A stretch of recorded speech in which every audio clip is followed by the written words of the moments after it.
We need to start. Okay. Okay. Yeah.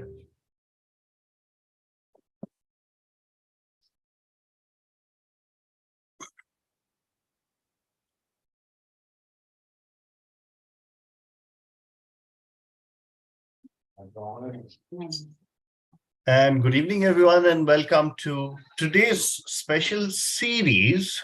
It's a webinar series on studying abroad.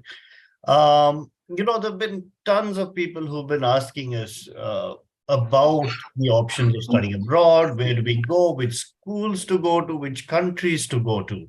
And all of this is going to be answered in a series of webinars starting today and going on all the way up to the 13th or 15th of March. All right. So we're going to be having a webinar every day, that is from Tuesday to Friday. So 4 webinars a week covering the most important countries that y'all are interested in. So we're covering the US, UK, Spain, France, Italy. All these countries are going to be covered.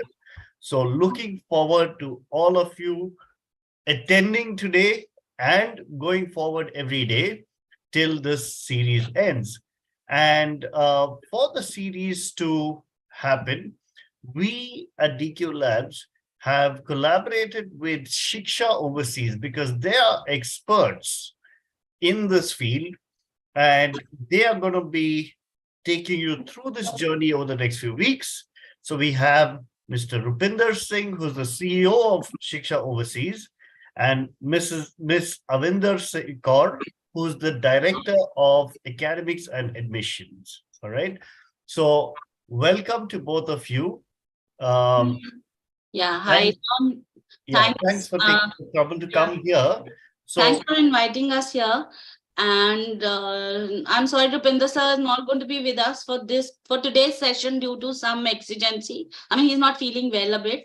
That's why, but I'm going to take forward today's seminar and enlighten our students as as required.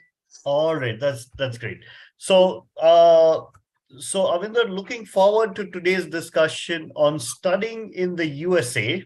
Right. Okay, and we're covering design, fashion, and architecture. Yeah. So looking forward to your session. I'm going to stop my screen share, and you can take it from here. Thank you, Dion. Thanks a lot. Yes, I will now share my screen. Like I've just prepared a small presentation for you guys. Hi, my name is Avinder, and I'm like he said that I'm the director for academics and admissions. So I'm the one who is handling and all the student guidance. I'm guiding all the students for their design school aspirations in whichever country they would like to aspire to. Just a small this thing about me. I'm also a Niftian basically. I just did a small this thing while I was doing my bachelor's. Along with that I did a small NIFT course. I would say a diploma, which has helped me understand the aesthetics required by the students of today, and it helps me help them better. What are the requirements of the universities when you're applying there? What do they look at in your portfolios and everything? Like DQ Labs is such an established entity in forming helping you form great portfolios for your design studies. So taking it forward, I will just one moment, guys.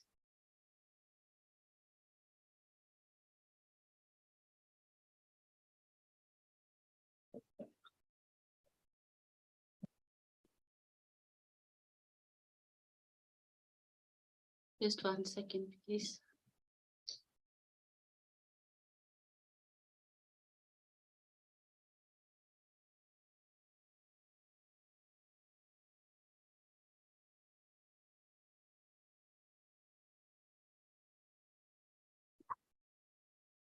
Yeah, no worries. Okay, and so Avinder, till you are able to get back, there have been some requests for the schedule to be shared.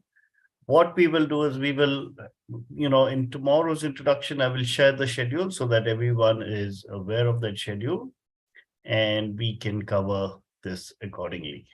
Yeah.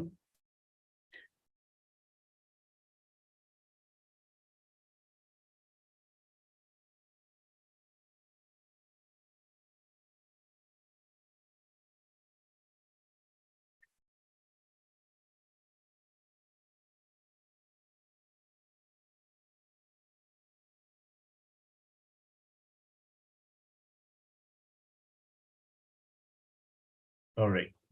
Avinda seems to be having some technical issues, but looks like she's got it sorted out. Yeah, Avinda, if you can put this on presentation mode, please. And share the presentation mode, yeah.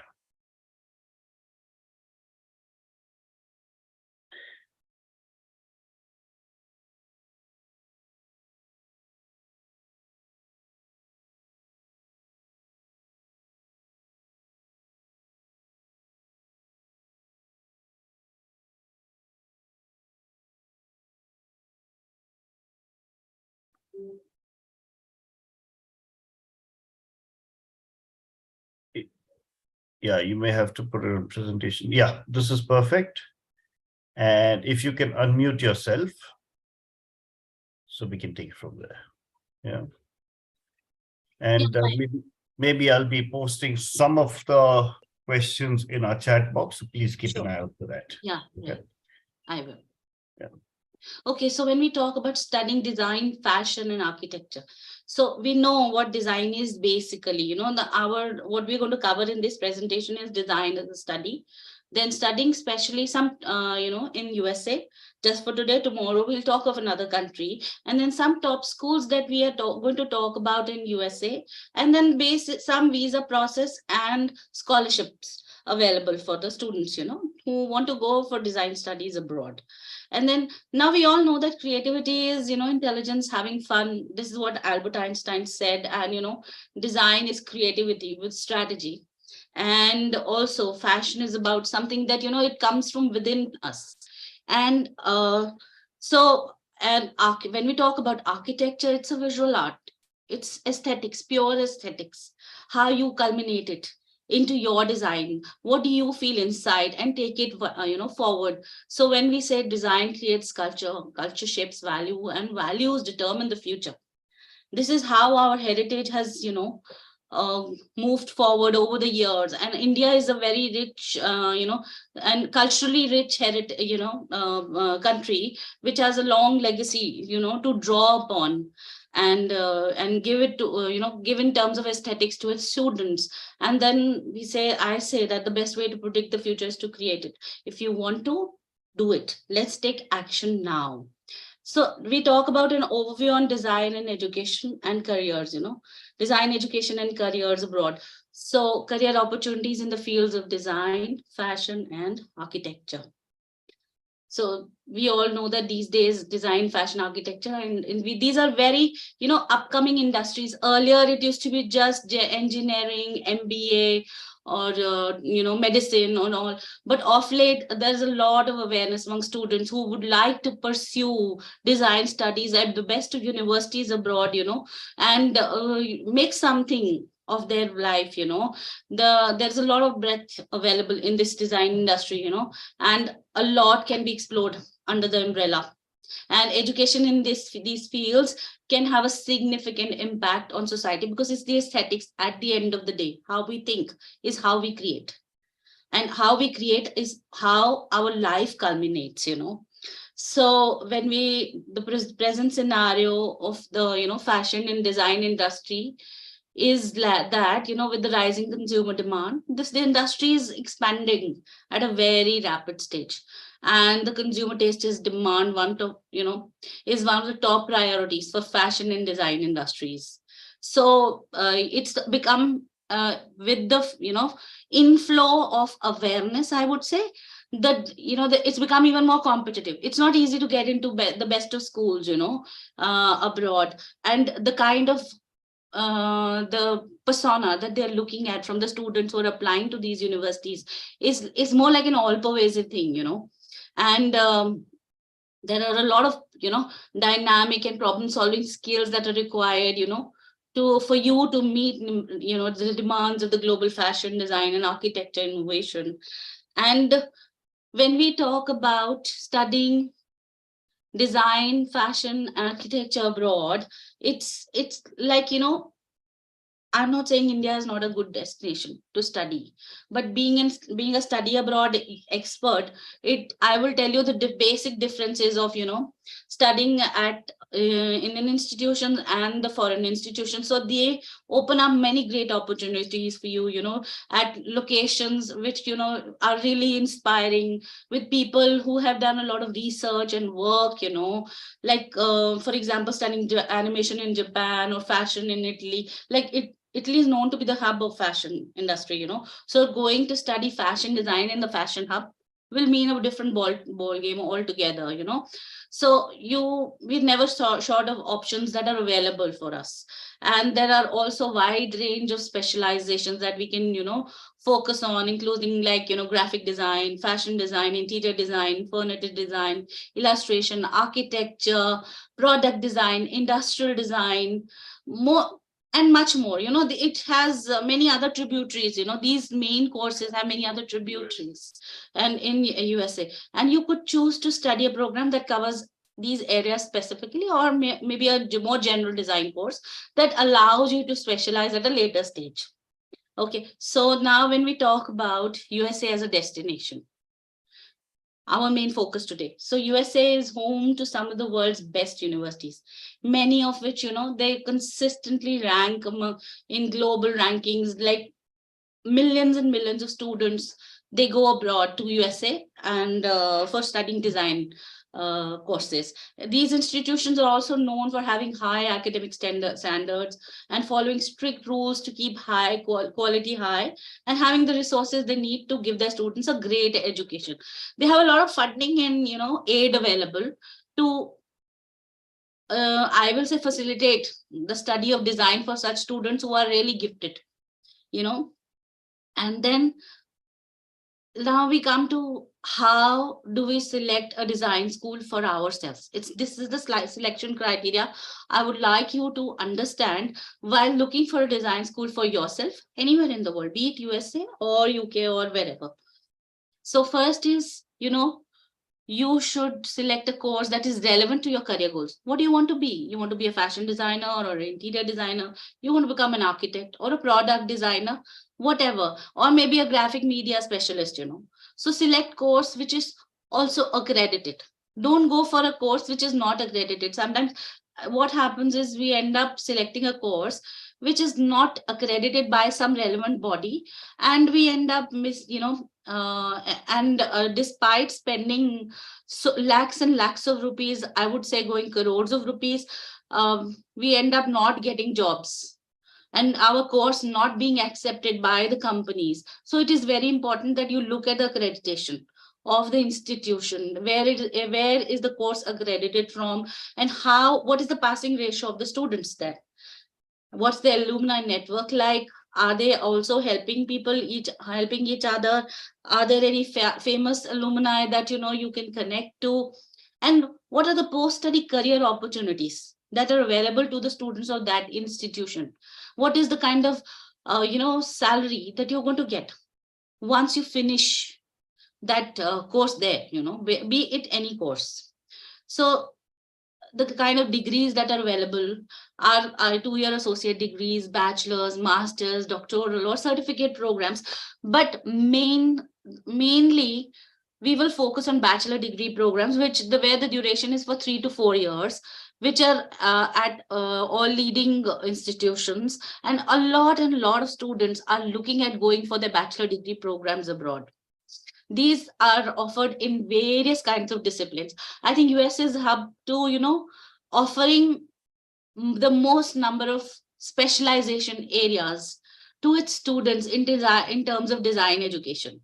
Like you can entirely spend your 3 to 4 years doing only learning about sketching or the history of art, or just product design or whatever is that you wish to. And now when we talk about some top design schools in the USA, let me just, yeah, I'll share a list. So look at this. First and foremost, we talk about California Institute of Arts, which is in Santa Clarita, California. So the average cost for this institution for studying annually is about $57,000. The graduation rate is 55% and the acceptance rate is 29%, which is not very high. So it's not that easy to get into this institution. Next, we talk about RISD, that is Rhode Island School of Design, which is which is in Rhode Island, and the average cost here is about $45,000, and the graduation rate is 89%, which is much higher than CalArts. And then, but the acceptance rate here is only 19%, which is that makes it very competitive to get into. And then we talk about Carnegie Mellon University, CMU in Pittsburgh. That's the average cost here is after aid. That without aid, it is much more. But after aid, it is about $37,000. Why we say after aid is because these universities are offering some or the other aid to their students.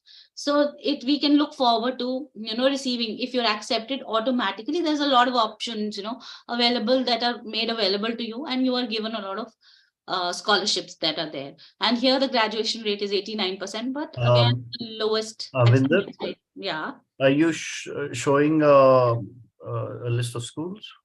I'm just showing about 5-6, the top ones. That's it. But we can't see that. We can only see. Oh, I'm really sorry. Yeah. Okay, maybe just 1 second. Can you see this now?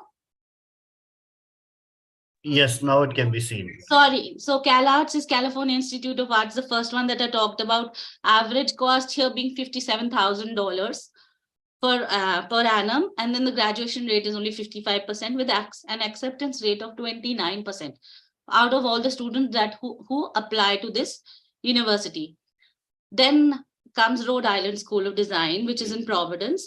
Here, the average cost is about $45,000 after aid, and graduation rate is much higher than CalArts, and it is 89%, but the acceptance rate is very low, which is like 19%. Next is the Carnegie Mellon University, like I just told you, in Pittsburgh. Here, the average cost after aid, because CMU gives a lot of aids. That's why the average cost comes lesser. Otherwise, it's much higher. Otherwise, CMU is a very expensive university, but because they give a lot of aids, then the average cost comes to be lesser.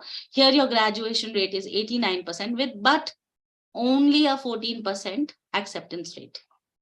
And then are these prices per year? Per annum, yes. Per annum. Per annum, yes. I said this at the whatever rates that we are, the average costs that we are. This is including the living costs. Yeah. So then another very reputed institute is the Pratt Institute in New York. Here the average cost after aid is $47,000 per annum. Here the graduation rate is 72% and the acceptance rate is 68%. Here, where I would like to say Pratt is someplace which doesn't give a lot of aid. It gives aid, but not the way CMU or CalArts or RISD gives, So they give lesser aid. But it's not that they don't give, they give, but lesser. And then we come on to Art Center College of Design, Pasadena, which is another very famous institution to get into. Average cost here is $46,000 per annum. Graduation rate is 68% and the acceptance rate is about 76%.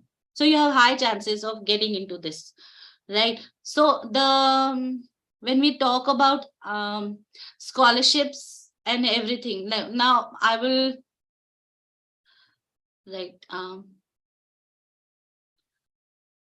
yeah, okay. So when we talk about scholarships here, scholarships are given by Indian bodies as well as, the institution. You can avail in US if you apply to, as per the rule, you can only avail of one scholarship, whether either from a body in USA or from your university. But over and above, we can always apply for scholarships here in India. like Aga Khan Foundation, Inlac Foundation, Reliance. There are, these are all the bodies which are giving a lot of scholarships to students for, applying abroad. There are evening scholarships also, which are given to students who can apply for, the application process for these scholarships in India is very separate, not at all the same as applying to the USA, in the sense that for scholarships we apply to each university along with it, along with the application. Sometimes they offer you scholarships just along the way itself. Once you get an offer letter, they also tell you how much scholarship you have got, or else in case you haven't got a scholarship from them, you can always apply separately. But for Indian bodies, you have to apply completely separately here. And then when we talk about just the visa process for each country is very niche. The kind of documentations that are required. So then an offer letter from a US university is called an I-20. So once you get an I-20, based on that, you have to plan your financials. That is your living costs per annum, plus continuation of, availability of funds, and also how much funding do you have, along with it for your course, the course fee. So based on that, then your financial documents are planned by the team of experts who are handling visas. And then after that, we help you fill your DS-160 form, which is the visa form that is filled and submitted later. Yeah. So that's why. Yeah. So it's like, when we talk about visas, each and every person's visa process is going to be very student centric, because it will depend on the university that you got your admission into, the amount of funds required, the amount of scholarships that are available to you, and how are you planning your funds. There are a lot of things that you can, show your funds as liquid cash, whether you have your FDs or whatever. That is all going to be told by our visa expert, and once we are underway with our admission process, once you get your I-20, then the whole visa process starts, where you can start collecting your funds, and then we help you with your visa application and also preparing for your interview, the visa interview. It's just a 3 minutes process where you can either make your life or break your life, because they just give you about 3 minutes to tell you, that this is what it is. So whether you are able to appeal to them and convince them that yes, you're the right candidate to be given the visa for. Okay, so this is in brief, talking about studying in USA. We all know the kind of destination that US is. A lot of, world acclaimed universities, the kind of design schools that are there, which are giving specialized education, a lot of career opportunities in US and abroad itself. Anybody who studied in US can move to other countries as well, or stay in USA and look for a job and get an H1B. Okay, Dion, I think I'm done with explaining things. So, Thank you for that. So a couple of questions. So anyone who wants to ask a question can ask a question now. I think this one question was asked a little before you mentioned it. So does university in Rhode Island offer aid? So if you can they do. I just said in the document that I shared, yes, they do offer aid. Rhode Island, they offer aid, but not so much for the international students. It's more for the domestic students, but they do say they give from $15,000 to $25,000 per annum. They do offer aid. All right. Now there's another question. Which all design courses come under STEM, right? So product design, visual communication, animation, so what comes under STEM? See, mostly product and industrial design courses, which is basically STEM is your science, technology, engineering, and mathematics, basically. So any course which is more technically aligned, even if you're going for an industrial design course, if it comes under only a BA industrial design, then it will not fall under a STEM course. It has to be a BSc or a BEng, which has science integrated in it. Okay. Architecture will depend on the kind of university's accreditation, so accordingly it will vary. So All right. some universities, they do offer these kind of courses under STEM designations. Others they don't. So not all courses everywhere in USA will come. All the design courses will not come under STEM. Okay, cool. There's a question from Anav Shrish who's asking, since these are architecture and design courses, do we also need to write SAT exam to get into colleges? See, if it's an engineering based program that we are applying for, like industrial design or product design, then yes, you might be. But mostly 90% of the times, you do not need to sit for an SAT exam. Not required. But still, students do tend to give their SAT in order to, upgrade their chances of getting into a good school. So it's not mandatory. Some schools do make it mandatory. They do ask for SAT, but like schools like RISD or in Rhode Island or Pratt and all, they don't ask. CMU might ask depending on the course that we apply to. So it will depend on the university basically, but 90% of times, no SAT is required for design courses. All right. All right. So SATs are typically required for what programs? See, basically, when we saw the SAT is the scholastic aptitude test. So when we are going for scholastically, academically oriented courses like engineering, computer science, or your business studies, these are the kind of courses where they want to see what is the kind of aptitude, because the two components of SAT are the verbal section and the quantitative section, which is maths and English. Right. And when we talk about the English abilities that we are, as it is expressing through our English proficiency test, which is the TOEFL or the IELTS or the PTE or, Duolingo. So that is why then it doesn't become necessary, and if we have art courses, then there is no maths required unless and until if it's a, component of the, again, I said the design course that we are doing, product design or industrial design, only there, or probably some architecture courses they might ask, because architecture is also, some schools earlier on, what used to be there is that architecture used to purely come under the sciences. You had to have physics, chemistry, mathematics as your subjects in class 12, but now it is no longer the requirement. So a lot of schools have changed the way they are, allowing the students to come in. They're looking at more of the, creative component in these students. So that's why they've let go of the need that, okay, it's not necessary that whether you have a physics, chemistry, science, or maths, or, in your class 12. So students from arts backgrounds, commerce backgrounds are also being allowed to apply for these courses. So what they basically see is the portfolio. How are you? And they have very specific portfolio choices. So these are very important. Portfolio is a very integral part.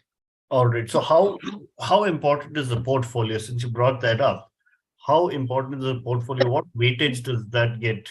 When we talk of, so when we talk of design courses, I would say, if it's just another course where, SAT, we are, giving an SAT and we're doing an SOP or an essay, the essay holds 50% value. Here it is like a 40-40. 40 is your essay, then 40 is your portfolio, and then the rest of everything else is to 20%. It falls under 20% category. So it's very important. It's like, without a good portfolio, you're not going to be able to get it. It's very important. Yeah. All right. So Rakesh is asking, are we going to cover architecture separately? No, Rakesh, we are covering architecture within this sphere. So every day we're talking about design, fashion, and architecture together in each session, country-wise. Sagar Piani is asking, what does acceptance rate mean?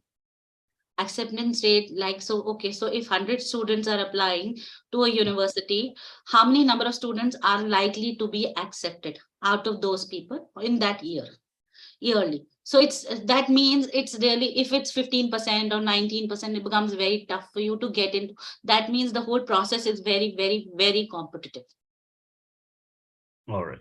All right. So Sagar, I hope that's answered your question.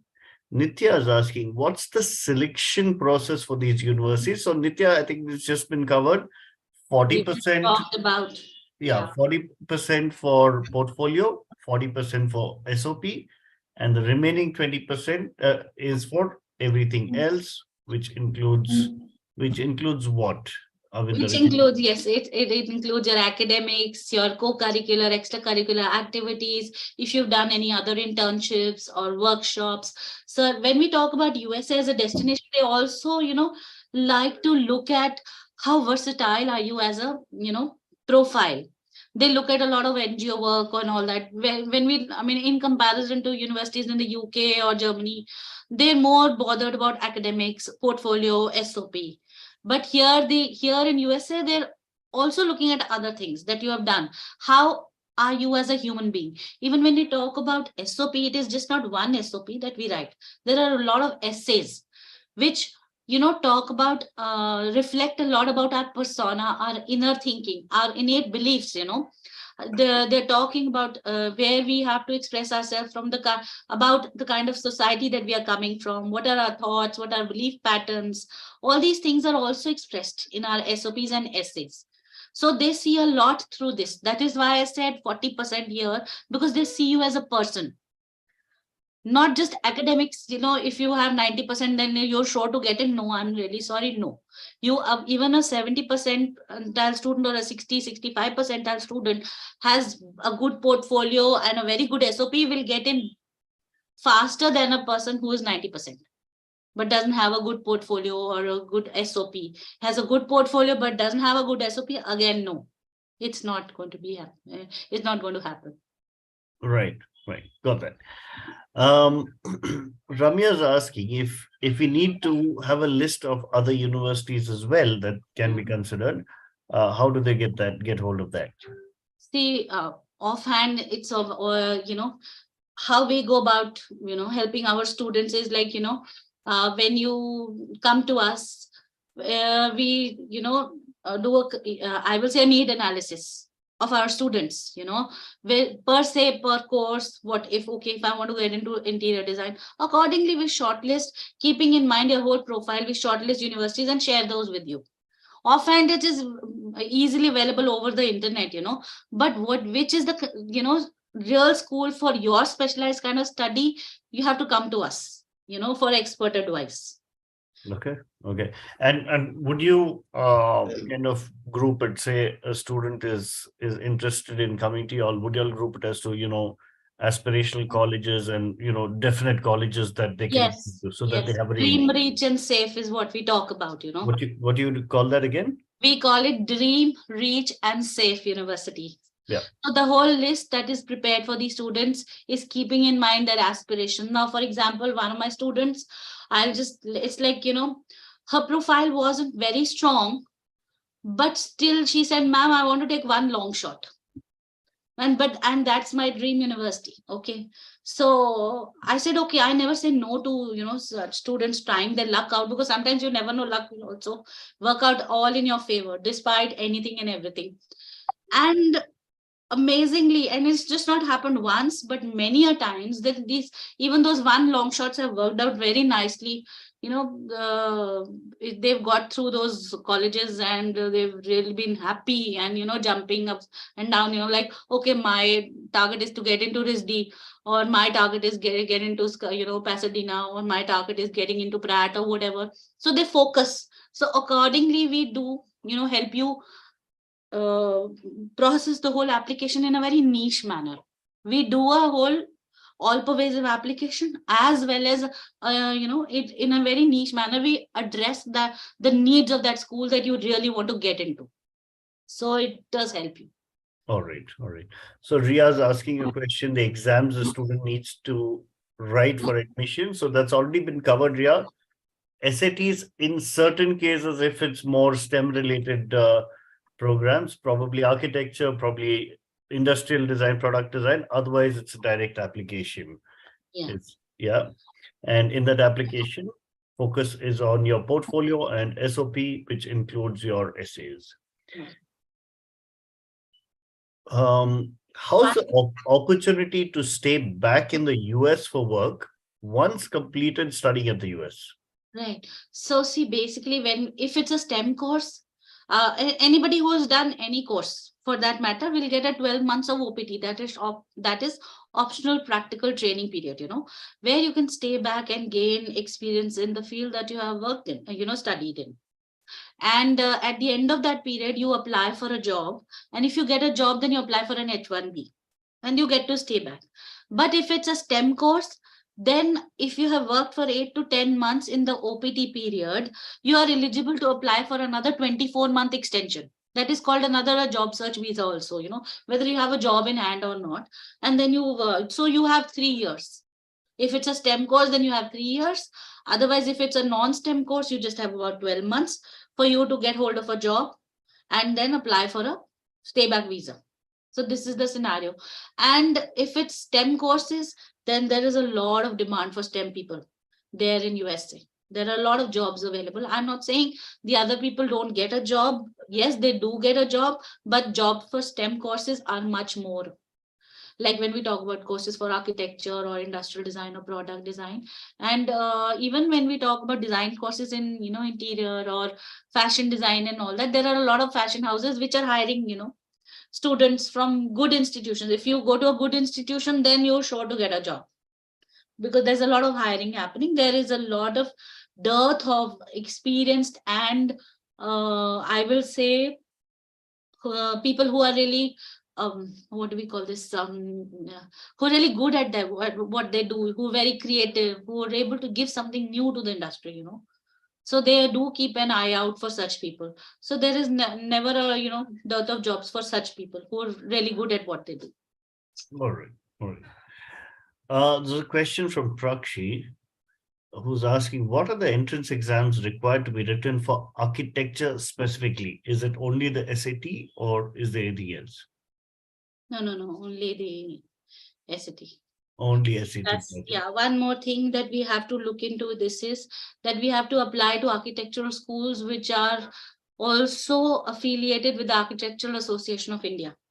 So in case you're planning to come back, you will not be able to come back and practice. You'll have to sit for the exam here and to get a practitioner number for architecture. So it has to be certified by the Architectural Association of India as well as US.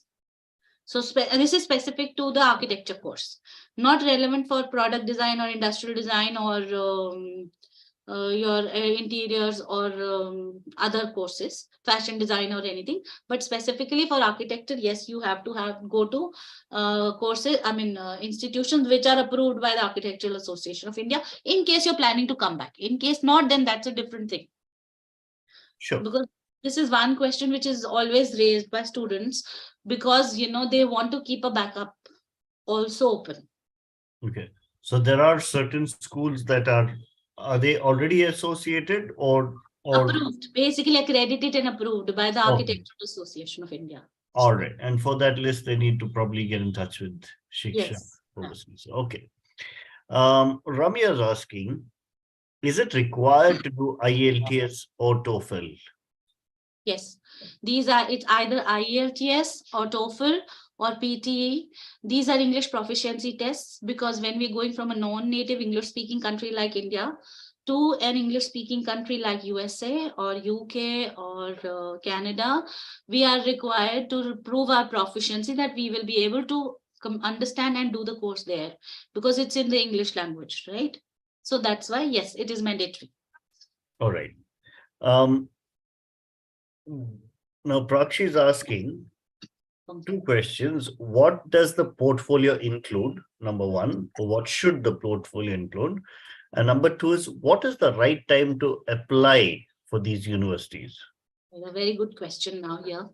The right time to apply is 1 year. You start at least 1 to 2 years before, because as it is, the portfolio preparation is going to take you a very long time.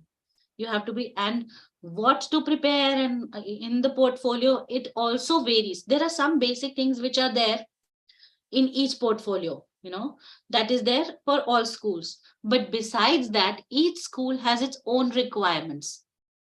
they only want 12 pieces, or they want 15 pieces, or they want 18 pieces. Some people want a lot of variation. They want to see some nature study, some photography study, along with the other things as well. So when we are applying even a product design course in USA, the university is also looking at how do you eye a product, is what's the kind of eye that you have, are you creative enough? So that can be expressed through photography, relief work, your art, drawing, painting, sketching. All these things are also looked at. So whenever once we've shortlisted the universities, the niche portfolio requirements are checked, and as per each university, your portfolio is molded. We make one portfolio, like DQ Labs is going to help you make one big portfolio, and then it is meliated into different forms for each university, because it is not going to be one stuff fits all. It's not like that. All right. A follow-up question by Arnav. He says, if I want to work on my portfolio and other extracurricular activities and community work, is it reasonable to take a gap year? It depends on how you want to go about it. Sometimes students start right after 10th standard. So then they have their, class 11, which is like more easy going. You don't have to, concentrate so much on your academics. So then these 2 years are fine for you to, build on your portfolio and activities and everything. And 12th, you concentrate on your academics, because you're done with the major chunk of your application process in the class 11 sector. But in case you start late, then also we try to fast track things for you. If you can manage, if you can juggle and manage, yes, you don't need to take a gap year. But if you can't, then some students also do take a gap year, where they do internships also and profile building, which we help our students, we guide them as to how to build on their profiles, how to add value, so how to add the cherry on their cakes, basically. All right. So last couple of questions. Okay. Number one is, what are the tentative living costs per year apart from the academic fee? Okay. Living costs will vary from state to state, basically. It is somewhere from $10,000 to $15,000 per annum. Living cost is what I'm talking about. So when we talk about tuition and cost, when we say it covers the living as well as the study cost. So if I talk about it in INR, anything ranging between 20 lakhs to 50-60 lakhs is what it entails per annum for any student in USA. Okay. Okay. Right. And do they have, like, when they work part-time, right, they have a chance of earning back or earning some part of their living costs? So how does that work? Or how much is the potential that they can earn? See, they can only work 20 hours per week and not more, not beyond, officially. So, and it is also advised not to go beyond that, because some students tend to, during the holidays, then they can work full time. When they are, if they're not taking extra courses, then during the holidays, they can work full time and earn 40, work for 40 hours per week. So then they can end up, earning more. But I think it's only you can manage with your living costs, not your study costs. It's not that you'll end up earning a lot and everything. But master students, what happens with them is, if you go for a master's, they get your teaching, if they get teaching assistantship or research assistantship in their courses in the university, then they end up earning more. And also there are some universities, as per the state rules, this varies from state to state in USA, that the outstate tuition fee becomes in-state tuition fee for the students who are given TAs and RAs, teaching assistantships and research assistantships.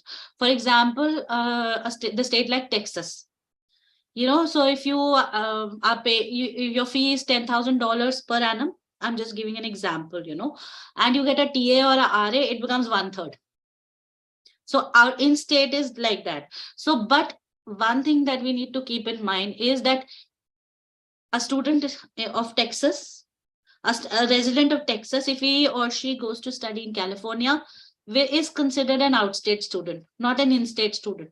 despite the fact that you're a US citizen, but you're not a state citizen. So you are also charged outstate tuition fee. Okay, so this is one thing one needs to keep in mind, because which is really this bothers a lot of students. They want to know how much can I save, how, which Texas is a relatively cheaper state. Arizona is cheaper. When you go to New York or Washington, these are more expensive places, where living cost is higher. California is like average, not very high, not very low. When they will depend on the areas that you go into in California. So these are the kind of, New Jersey is again very mediocre, like, above average, but not very less, in terms of living costs and everything. Okay. All right. Um, right. So can a UG student work outside legally while studying in the university? That's a second last question which we've covered. And finally, coming to Ria Bandarkar's question, how do we get in touch with you and your team for more advice and information? So the Q Labs, you can always get in touch with us. Right. Uh, Right. yeah, so they So, will put you in touch with us. yeah. So, Ria, please feel free to connect with our team. If you're already in touch with any of our DQ Labs counselors, you can keep in touch with them. Otherwise, send a message on this number 959-100-1000, and our team will guide you on to the Shiksha team. All right. That's about it for today. Thank you so much, Avinder and Rupinder. Thank you so much for being here. Of course, we missed Rupinder today, but Right. hopefully we see him Yes, we tomorrow will see you and get to tomorrow interact. for Yeah, sure. Yes, yes. it's I know. been a very nice and informative session. Yeah, thank Appreciate the you. time. Thanks so much. Thank you Bye. very much. And I look forward to working with all these students, in the future, and Absolutely. making their dreams come, helping them make their dreams come true. Absolutely. All Take right. care, everybody. Goodbye. All All the the best to best. Yeah, everybody. bye-bye. Bye.